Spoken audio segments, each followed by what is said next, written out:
سیدہ زینب رضی اللہ عنہ کا مدینہ منورہ کی طرف سفر ہجرت۔ سیدہ زینب رضی اللہ عنہ بیان کرتی ہیں کہ میں اپنے ابا جان کے پاس جانے کے لیے تیاری کر رہی تھی کہ ایک دن ہندہ بنت عتبہ میرے پاس آئی اور شفقت بھرے انداز سے کہنے لگی، تم طویل سفر پر روانہ ہو رہی ہو، کسی بھی چیز کی اگر ضرورت ہو جو دوران سفر تمہارے کام آ سکے، یا وہ چیز تم اپنے ابا جان کو دینا چاہو تو میں تمہاری مطلوبہ چیز فراہم کر سکتی ہوں۔ عورتیں جس طرح ایک دوسرے کا رازدارانہ انداز میں تعاون کر سکتی ہیں، مردوں میں عام طور پر ایسا نہیں ہوتا۔ تم شرمانا نہیں، بے تکلف بتا دینا، میں تمہارا معاون کرنے میں دلی خوشی محسوس کروں گی۔ زینب رضی اللہ عنہ فرماتی ہیں کہ مجھے اس کی باتوں سے اندیشہ تھا کہ ہندہ بنت عتبہ کہیں مجھے چکمہ نہ دے رہی ہوں۔ میں نے اس سے کہا کہ مجھے کسی چیز کی ضرورت نہیں ہے۔ جب میں نے مکمل تیاری کر لی تو میرے خاوند کا چھوٹا بھائی تیر کمان لے کر لیس ہو کر اونٹ کے ہمراہ میرے پاس آیا، مجھے ہودج میں بٹھایا اور دن دھاڑے سب لوگوں کے سامنے مدینہ کے سفر پر روانہ ہوا۔ لوگوں نے جب یہ منظر دیکھا تو برداشت نہ کر سکے اور مجھے روکنے کے لیے گھروں سے نکل پڑے۔ سب سے پہلے میرے پاس حبار ابن اسود اور نافع بن عبد قیس آئے۔ حبار نے نیزہ مارا جس سے میرا حمل ضائع ہو گیا۔ یہ دیکھ کر میرے دیور کو طیش آیا، اس نے تیروں کا تھیلا نکالا اور زمین پر رکھ کر اعلان کیا کہ اب جو بھی کوئی میرے پاس آئے گا اسے پھڑکا دوں گا۔ ان کے دیور کا یہ اعلان سن کر لوگ خوف زدہ ہو گئے اور خاموشی سے پیچھے ہٹ گئے۔ اتنے میں ابو سفیان آگے بڑھا، اس نے میرے دیور سے کہا، تم ہماری مشکلات کو جانتے ہو، تم کو اس طرح اعلانیہ طور پر روانہ نہیں ہونا چاہیے تھا۔ یہ منظر دیکھ کر لوگوں کا غضبناک ہونا ایک فطری سی بات ہے۔ تم اس طرح کرو کہ ابھی گھر واپس چلے جاؤ، کچھ عرصہ اپنے گھر میں رہو، جب لوگ قدر مطمئن ہو جائیں گے تو کسی دن موقع پا کر رات کی تاریکی میں زینب کو اس کے ابا کے ہاں پہنچا دو۔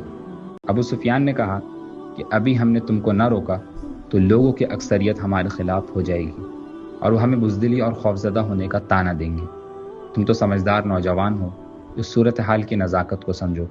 میرے دیور نے ابو سفیان کی بات مان لی اور مجھے واپس لے گیا۔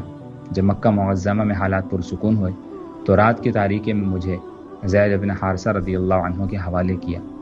ان کے ساتھ ایک رفیق سفر بھی تھا۔ ان دونوں نے مجھے ابا جان صلی اللہ علیہ وسلم کے پاس مدینہ منورہ پہنچا دیا۔ ادھر رسول اللہ صلی اللہ علیہ وسلم نے زید بن حارثہ رضی اللہ عنہ سے کہا، تم جاؤ اور میری بیٹی زینب رضی اللہ عنہ کو میرے پاس لے آؤ، یہ میری انگوٹھی اپنے ساتھ لے جاؤ، یہ میری بیٹی کو دے دینا۔ زید بن حارثہ رضی اللہ عنہ انگوٹھی لے کر روانہ ہو گئے۔ مکہ پہنچ کر ایک چرواہے سے ملاقات ہوئی۔ اس سے پوچھا کہ تم کس کی طرف سے بکریاں چرا رہے ہو؟ اس نے بتایا ابو عاص کی طرف سے۔ زید بن حارثہ رضی اللہ عنہ نے پوچھا، یہ بکریاں کس کی ہیں؟ اس نے بتایا کہ یہ زینب رضی اللہ عنہ کی ہیں۔ اس کے ساتھ تھوڑی دیر چلتے رہے، پھر اس سے کہا، کیا میں تجھے ایک چیز دوں لیکن اس کا تذکرہ کسی سے نہ کرنا؟ اس نے کہا ٹھیک ہے۔ زید بن حارثہ رضی اللہ عنہ نے اسے انگوٹھی دے دی اور کہا، یہ انگوٹھی زینب رضی اللہ عنہ کو دے دینا، لیکن اس کا پتہ کسی کو نہ چلے۔ وہ بکریاں باڑے میں بند کر کے سیدھا زینب رضی اللہ عنہ کے پاس گیا اور انگوٹھی ان کے سپرد کر دی۔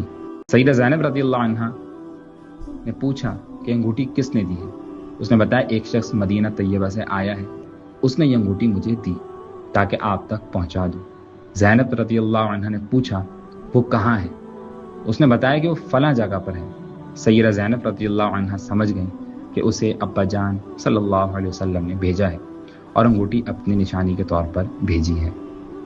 وہ خاموشی سے رات کی تاریکی میں اپنے گھر سے نکلی اور زید بن حارثہ رضی اللہ عنہ کے پاس پہنچ کر اونٹ پر سوار ہوئی اور مدینہ منورہ پہنچ گئیں۔ رسول اللہ صلی اللہ علیہ وسلم نے انہیں دیکھ کر فرمایا، یہ میری لاڈلی بیٹی ہے، اسے میری وجہ سے تکلیف اٹھانا پڑی۔ سیدنا ابو ہریرہ رضی اللہ عنہ سے روایت ہے کہ رسول اللہ صلی اللہ علیہ وسلم نے ایک لشکر کو روانہ کیا، اس میں بھی تھا۔ آپ نے اس لشکر کو یہ حکم دیا کہ اگر تمہیں حبار ابن اسود اور نافع ابن عبد قیس ملیں تو ان کو جلا دینا، کیونکہ ان دونوں نے میری بیٹی کو زخمی کیا جس سے وہ بیمار ہو گئیں اور وہ بیماری اس کی جان لیوا ثابت ہوئی۔